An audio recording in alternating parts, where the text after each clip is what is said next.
हर हर महादेव शंभू। आप सभी का हमारे YouTube चैनल में स्वागत है। और आज हम आपके लिए लाए हैं एक बड़ी दिव्य जानकारी जो कि देवाधिदेव महादेव से भोलेनाथ से जुड़ी हुई है कि प्रदोष व्रत एवं शिव चतुर्दशी दोनों व्रत एक साथ आ रहे हैं और यह 8 फरवरी गुरुवार के दिन प्रातः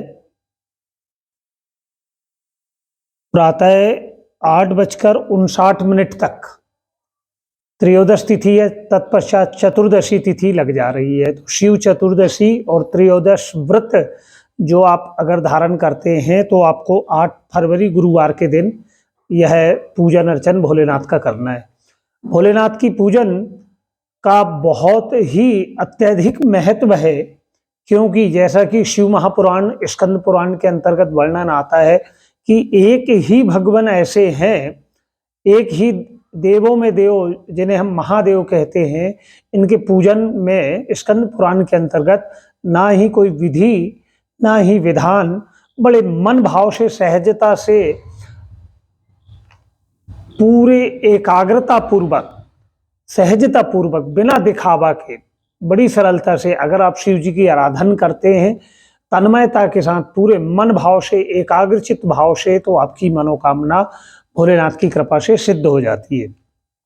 बृहस्पतिवार गुरुवार के दिन जो त्रयोदश व्रत है, गुरु प्रदोष जिसे हम कहते हैं, इसमें कहा जाता है कि शत्रु विनाशक भक्ति प्रिय व्रत यह अति श्रेष्ठ, और यह व्रत इतना ज्यादा फलदायी है कि इससे आपके जो शत्रु हैं इस दिन प्रभु के पूजन अर्चन अभिषेक से उनका विनाश होता है।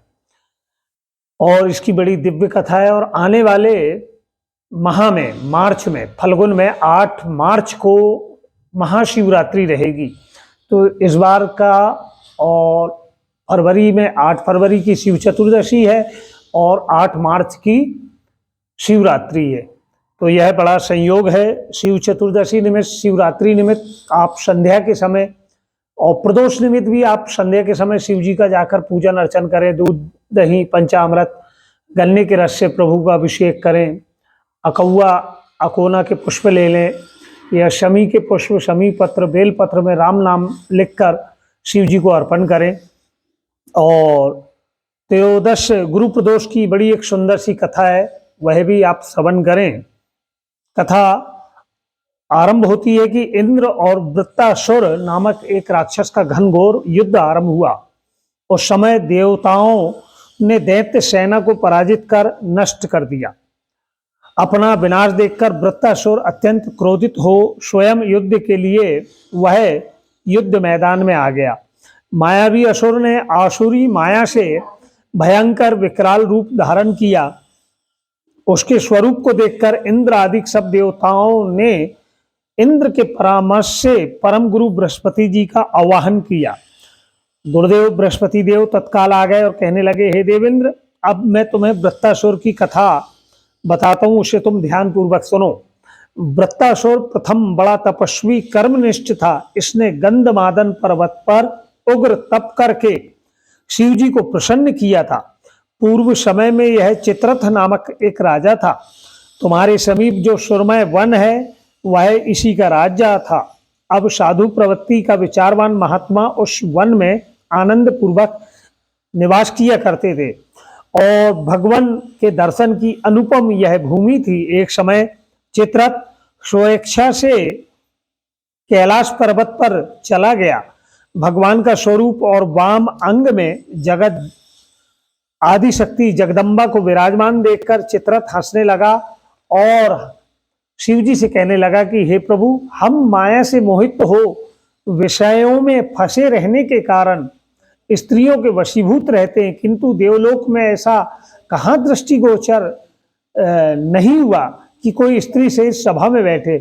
चित्रथ के वचन सुनकर सर्वव्यापी भगवान शिव हंसकर कहने लगे, हे राजन, मेरा व्यवहारिक दृष्टिकोण सभी से पृथक है। मैंने मृत्युदाता कालकूट महाविष का पान किया है, फिर भी तुम साधारण जनों की भांति मेरी हंसी उड़ाते हो, तो कोई बात नहीं। तभी पार्वती जी को क्रोधित हो गई और चित्रथ को अब की ओर देखते हुए कहने लगी, अरे दुष्ट, तूने सर्वव्यापी देवों के देव महेश्वर के साथ मेरी हंसी उड़ाई, तुझे अपने कर्मों का फल भोगना पड़ेगा।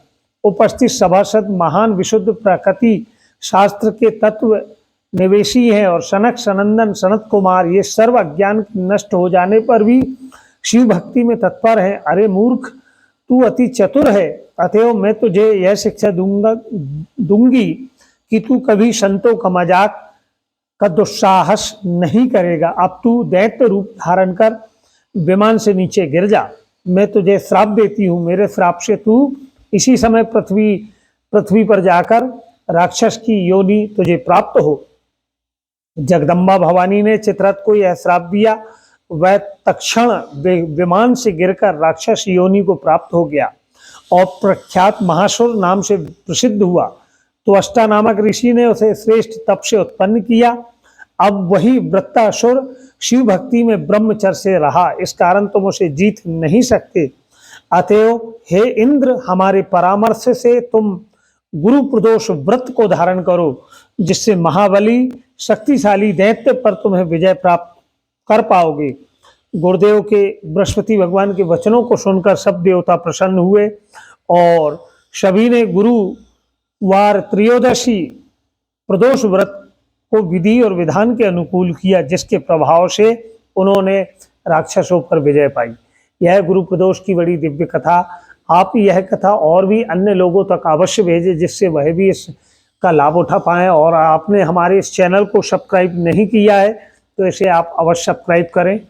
और एक बार पुनः हम आपको बतला दें कि 8 फरवरी गुरुवार के दिन गुरु प्रदोष व्रत भी है, साथ में शिव चतुर्दशी का भी महासंयोग है। इस दिन आप शिव मंदिर जाएं, शिवालय जाएं, बड़े मनभाव से भोलेनाथ का पूजन अर्चन करें। हर हर महादेव शंभु, बोलिए शंकर भगवान की जय।